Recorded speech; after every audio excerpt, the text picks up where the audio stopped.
Olá, boa noite.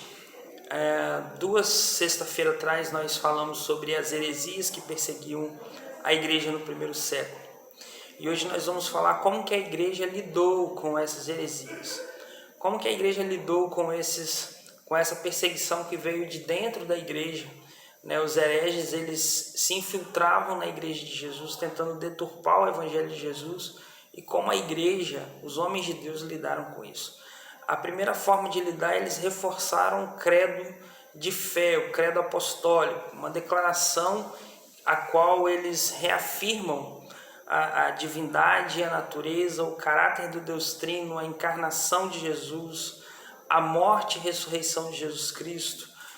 Nesse credo eles reafirmam a criação da igreja por meio do Espírito Santo descendo no Pentecoste. Por meio desse credo, ali os homens de Deus reafirmam o perdão dos pecados, a ressurreição do corpo e a vida eterna.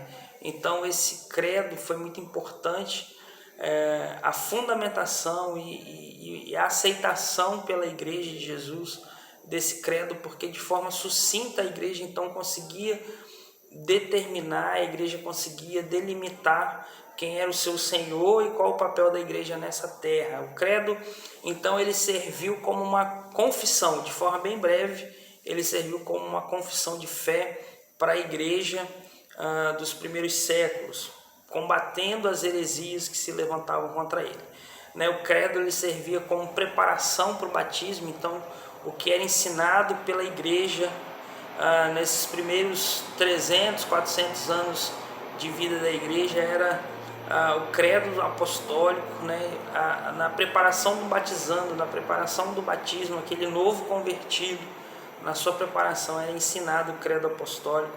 O ensino da igreja era baseado em cima do credo apostólico, e ele era constantemente relembrado como uma reafirmação de fé nos cultos públicos da igreja. Então, algo que se fundamentou e se estabeleceu para reforçar a importância da igreja, reforçar a divindade de Jesus, a humanidade de Jesus, reforçar algumas doutrinas que os heréticos, que os hereges combatiam ou tentavam entrar na igreja acerca desses ensinos falsos. Então, no primeiro momento, a igreja ela bateu em cima dessas heresias, reforçando a sua fé, reafirmando a sua fé no Deus de Israel, mas também no Cristo ressurreto.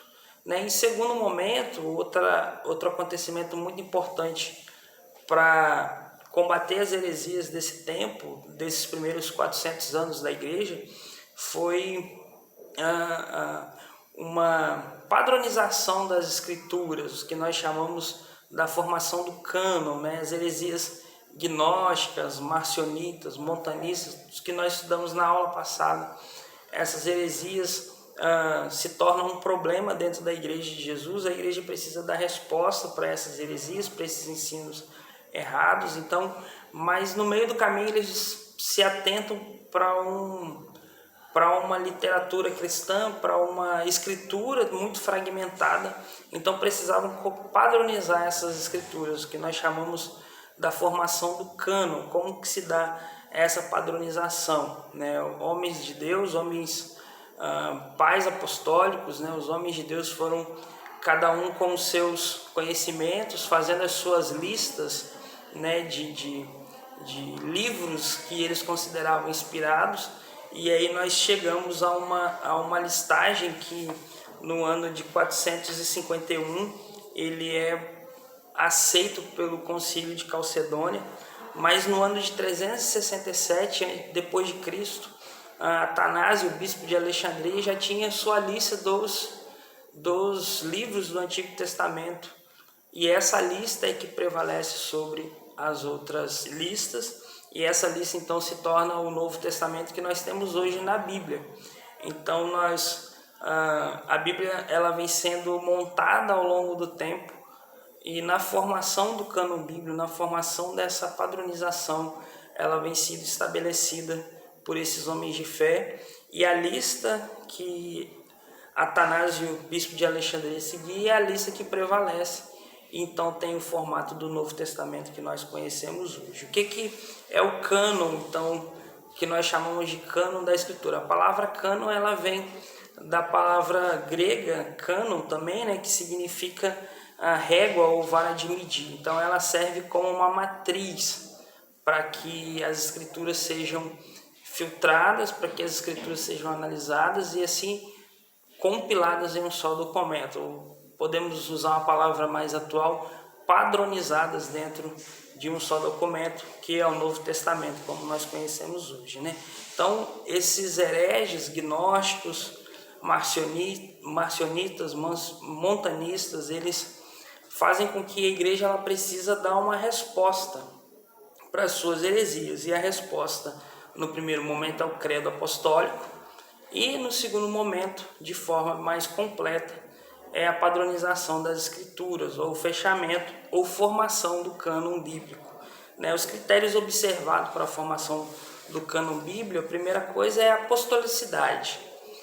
Esse escrito, esse livro, essa carta, esse escrito, ele foi escrito por um apóstolo ou por alguém que estava próximo dos apóstolos. Então essa palavra ela tinha mais peso, essa palavra ela tinha mais...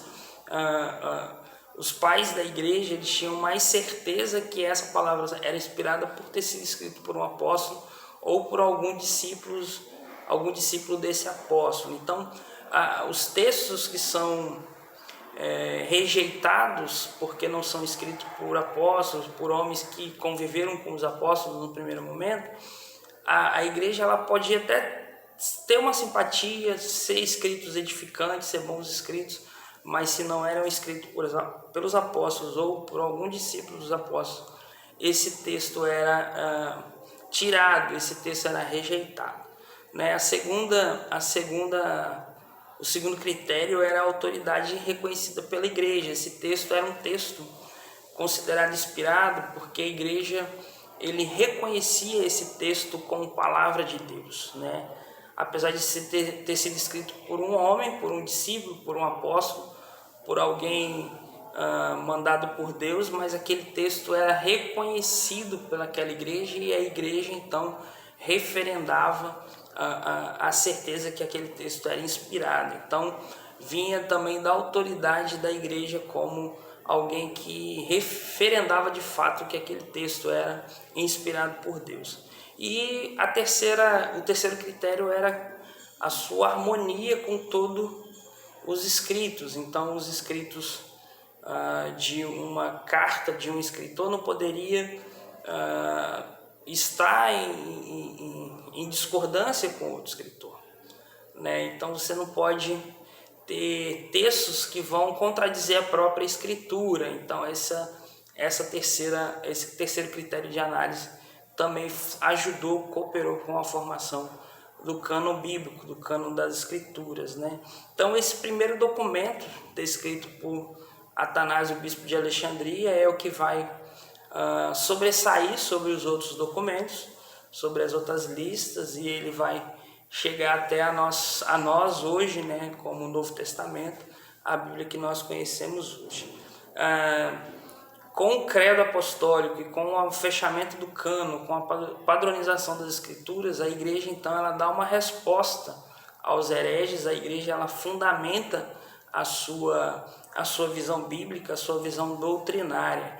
E o importante ensino dessa aula que a gente deixa hoje é justamente sobre isso. Não dá para combater uma heresia ou combater um ensino falso sem ter um fundamento, e o fundamento é a escritura. Então, desde o primeiro século até o quarto século, até nos dias de hoje, quando nós vamos combater um falso ensino, uma heresia, um falso mestre, nós precisamos estar fundamentados na palavra de Deus. Por isso a importância da igreja e dos crentes, dos cristãos de hoje, estarem fundamentados na palavra de Deus, porque fora da palavra de Deus nós não conseguimos dar uma resposta para os anseios dessas pessoas que nos cercam. Então, nós precisamos estar fundamentados nas Escrituras, tendo uma regra de fé, tendo uma raiz de fé, tendo algo que vai nos levar adiante, a igreja avançou na luta contra as heresias quando ela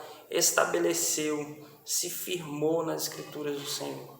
Então, como igreja hoje, nós precisamos também praticar essa verdade, fundamentar-se, firmar-se na palavra do Senhor. Que Deus abençoe e que essa aula possa edificar a sua vida mais uma vez.